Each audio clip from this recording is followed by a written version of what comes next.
how many piano tuners do you think are employed in New York City? Is this a riddle? No, it's not a riddle. I have to figure this out in my head. You can talk it out. What's the population like? New York City probably has more than most because you're more off. We're calling piano tuners. Like this is their profession. So if you were to open up the Mike's piano phone tuning. book. Okay. We're still rolling. Cool, great. Hey everyone, it's Nathan with the Crowning Caliber, and today we're going to be talking about the 70s.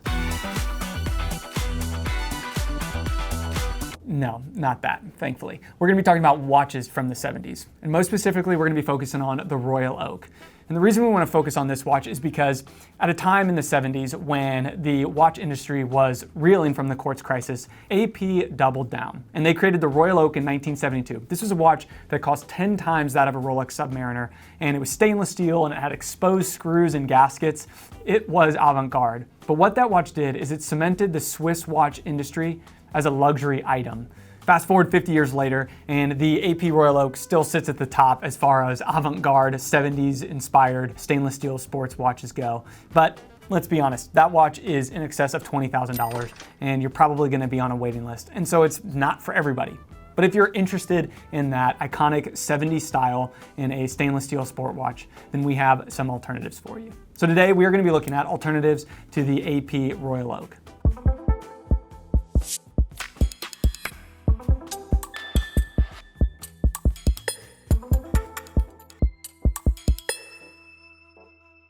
So as we get ready to give you our alternatives to the AP Royal Oak, first we want to lay some ground rules. And we really only had two. Those were that it needed to be a sport watch and that it needed to have an integrated bracelet. To us, those were two of the most defining characteristics of the AP Royal Oak, and you're going to see those in all the watches we represent today.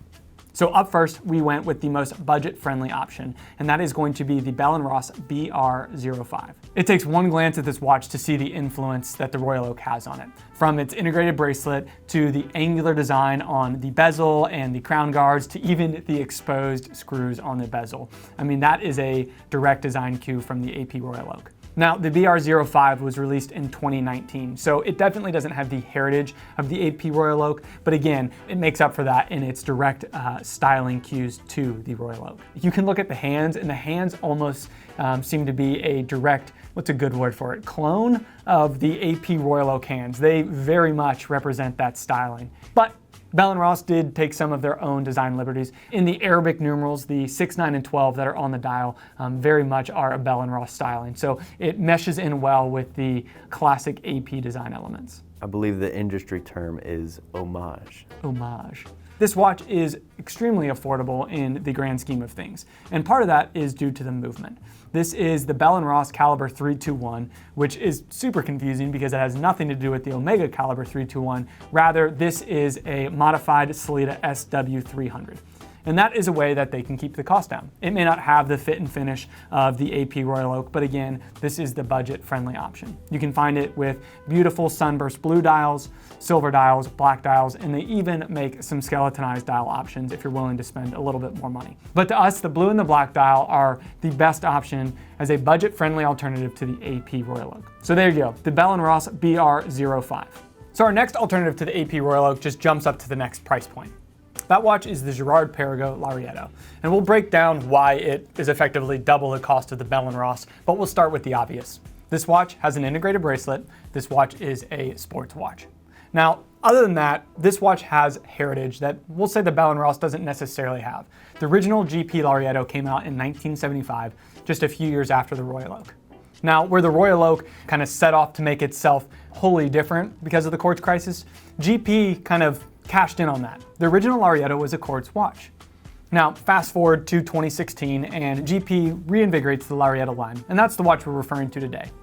And it has a lot of those design elements. Like I said, it has the integrated case, it is a sports watch, but it is kind of its own design. It does have a nod to the Royal Oak in its octagonal bezel, albeit not as obtrusive as the Royal Oak. It's a more svelte design, which is kind of the watch as a whole. It's similar to the AP Tapisserie dial, but this is more of a hobnail design.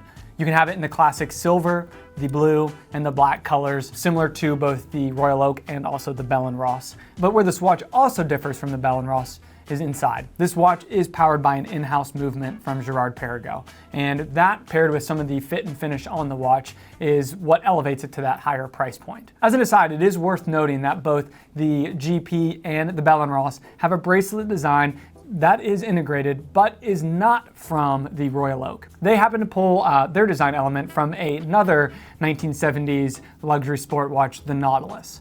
And I think that's an interesting point, especially as we get ready to step into our third alternative, that these alternatives really do want to embody that 1970s design, and they're doing it by drawing on a lot of elements of existing watches. But nevertheless, our second alternative to the AP Royal Oak is the Girard-Perregaux Larietto. All right, so for our next alternative to the AP Royal Oak, we are setting off on an uncharted path, as we're going to call it. Our next alternative doesn't necessarily have direct design cues that the first two did, but more or less is the ethos of the AP Royal Oak. And what we mean by that is in 1970, there was no watch like the Royal Oak. And similarly, this watch we're getting ready to talk about carries that ethos and design. It's as if the Royal Oak was made in the 21st century. And that watch is the Zenith Defy Classic. Not just any classic, specifically the Zenith Defy Classic with the skeletonized dial to show off that beautiful skeletonized elite movement. So this watch does check the obligatory boxes that we talked about. It is a sports watch and it is an integrated bracelet. But after that, like I said, it kind of charts its own path. For starters, it's in titanium. It has a skeletonized dial. The movement itself is skeletonized, and an aside about that movement, the Zenith Elite caliber has been around for over 25 years. It is a stalwart in their collection, and it is just a workhorse. It is the base for some of the more complicated movements that Zenith makes. So like I said, this watch doesn't necessarily have any direct design cues from the Royal Oak, but is more or less the essence. It's the innovator. It's pushing the envelope here in the 21st century. Its execution of a skeletonized dial means that it is still highly legible. The use of the Elite caliber shows that there is heritage in this watch, and the fit and finish is on par with watches like the AP Royal Oak. And so that is why we think that this is a perfect alternative. If you like the avant-garde styling and the uncharted territory that the AP Royal Oak first stepped into, then we think the Zenith Defy Classic with the skeletonized dial is a perfect alternative. So our last alternative to the AP Royal Oak is the direct competitor. For starters, this watch is in the same price bracket. So this is, you've got the money to spend, but you want something different. You love that 1970s steel sport watch style, but you just don't want the Royal Oak. Well, our next watch, our last watch, is the perfect watch for you. We're referring to the Vacheron Constantin Overseas. And this watch is great for so many reasons. And spoiler alert, I prefer this over the Royal Oak. Just get ready for me to gush for a couple of minutes. So a little bit of context.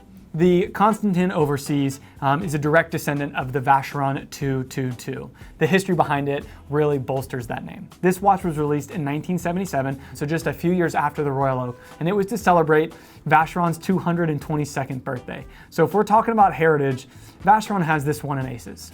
So fast forward to 1996, and the first Overseas is released. Now, there are three phases. The first one went from 96 to 2014. Phase 2 was 2014 to 2016. And the current phase, phase 3, started in 2016. And that's the watch we're referring to. And that Overseas has the in-house VC 5100. Now, this movement is amazing for so many reasons. It has a 22 karat gold rotor, and the design on the rotor is engraved. Why is it engraved and not stamped? Just because Vacheron can do that. And as a brief aside, I think that Vacheron, out of the Trinity, which is Patek, AP, and Vacheron, is the dark horse. It doesn't have the panache of Patek, and it doesn't have the boisterous nature of AP, but in every way I think Vacheron excels. And I will make an unequivocal statement, every Vacheron I've ever held blows me away. And the Overseas is no exception. The level of fit and finish is unparalleled. I think it surpasses that of the Royal Oak. It has the Geneva seal on both the movement and the case, literally the entire watch. And back to our original requirements, it is a sport watch and it has an integrated bracelet, but it goes even above and beyond. The bracelet gives nod to the Maltese Cross Vacheron logo, which is just super cool. And if you get this watch, not only does it come with a steel bracelet, it also comes with a rubber strap and a leather strap. And the unique integrated interchangeability in the design of the bracelet is also just so well executed. Where the AP Royal Oak is, in one word, I would say a loud watch, The Vacheron, on the other hand, is a much more subtle watch. And I know I said I was going to gush on about how awesome this watch is, and it can seem a little biased. But seriously, the Vacheron Constantin Overseas is an excellent alternative to the AP Royal Oak. All right, so that is a wrap on our alternatives to the AP Royal Oak. Let us know in the comments below what you think about our picks for alternatives to the Royal Oak, and let us know what alternatives we may have missed. We love doing alternative videos like this, so if there is one you want to see us do, put that in the comments as well. And as always, guys, thanks for watching.